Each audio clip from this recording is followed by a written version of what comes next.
And unto thee shall be his desire, and thou shalt rule over him. And Cain talked with Abel, his brother. And it came to pass when they were in the field, listen, that Cain rose up against Abel, his brother, and slew him. And the Lord said unto Cain, where is Abel, thy brother? And he said, I know not. Am I my brother's keeper? And he said, what hast thou done? The voice of thy brother's blood crieth unto me from the ground. The young men responsible for the act perpetuated against my two good brothers, you know, they did get captured, and I just heard they signed the confessions.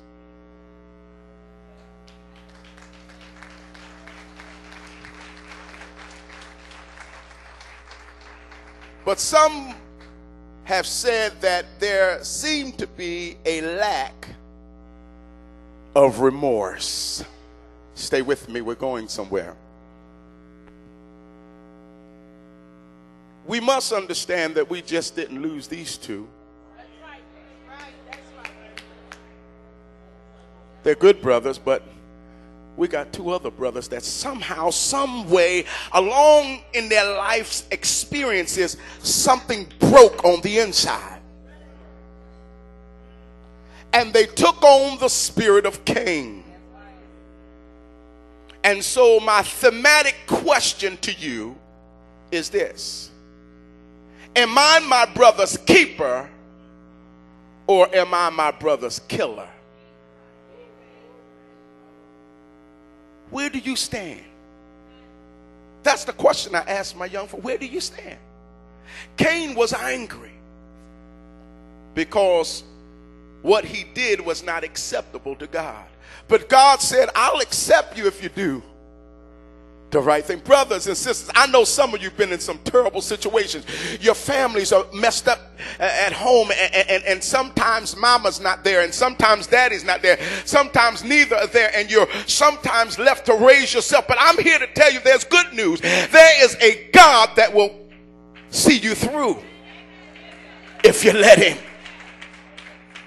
I know it's difficult because your mentality is a little warped, and you hear all the rap about sex and drugs and violence, and so your minds are filled. But there's hope. God will give you hope. Am I my brother's keeper, or am I my brother's killer? The fact of the matter is, in the framework of humanity, God called us to be our brother's keeper. Now the strange thing is, the word keep comes from a Hebrew word, shamar, which means to protect or to guard. Oh, my good cadet brothers, they understand that. So in their minds, they have decided to say, you know what, I'm going to be my brother's keeper.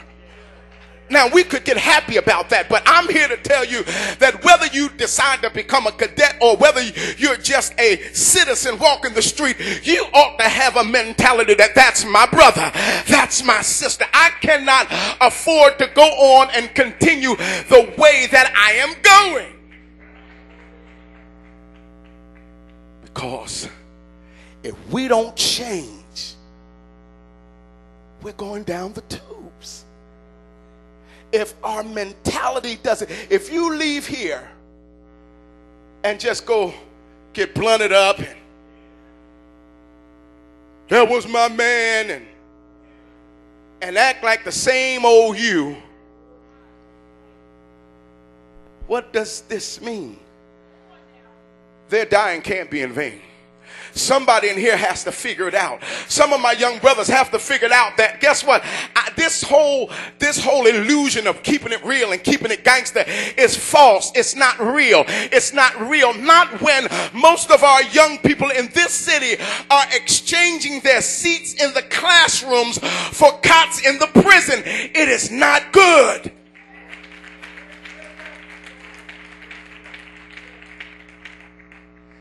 In industrialized nations, we're way down as a nation in our educational process. We're falling somewhere like number 17.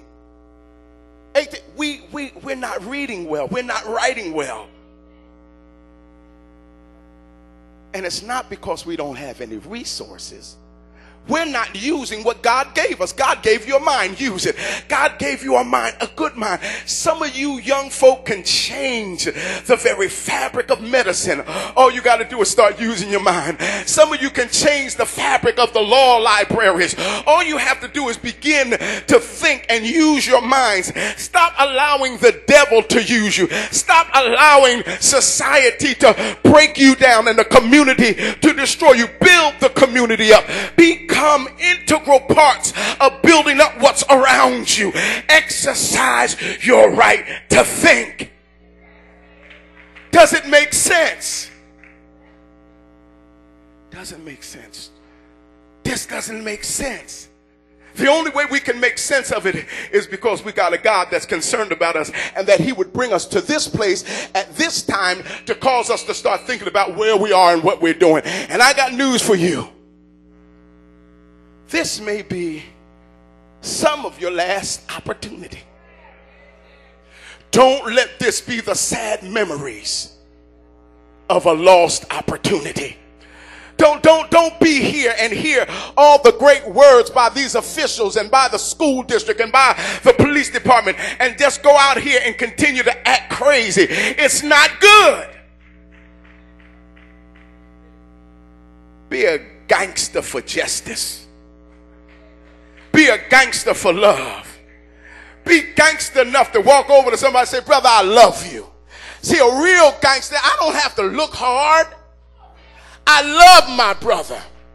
Don't make me soft either. Are you with me? Ultimately, I need to tell you, and I'm just about finished, what I needed and what helped me. I can't force religion on you. I can't force Jesus on you. That's not my job. But when I was in trouble, I can tell you what helped me. When I was lost, I can tell you who had mercy on me, because I know that I should be either in jail or dead. For me, when I thought that walking a certain way was cool, and it's sad to say I had a Pearl Handle 38 when I was 10 years old. That's sad. An Army 45 automatic. Isn't that right? That's my brother over there. He'll tell you. That's sad. But what happened was I had an uncle that was concerned about me. After my father got killed, he brought me and took me and my brothers to church and introduced us to a way. For me, I can remember the day that I said, you know what?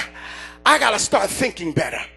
And as a boy, I can remember at 11 and a half years old. Isn't that crazy? I did all that before I even hit 12 years old. But at 11 and a half years old, after I had smoked reefer, drank liquor, I'm talking about straight vodka, and I don't even want to get into it. After I took gallons of Thunderbird and held it up to my head, and Tiger Rose. I'm going back for a few folks here. But guess what?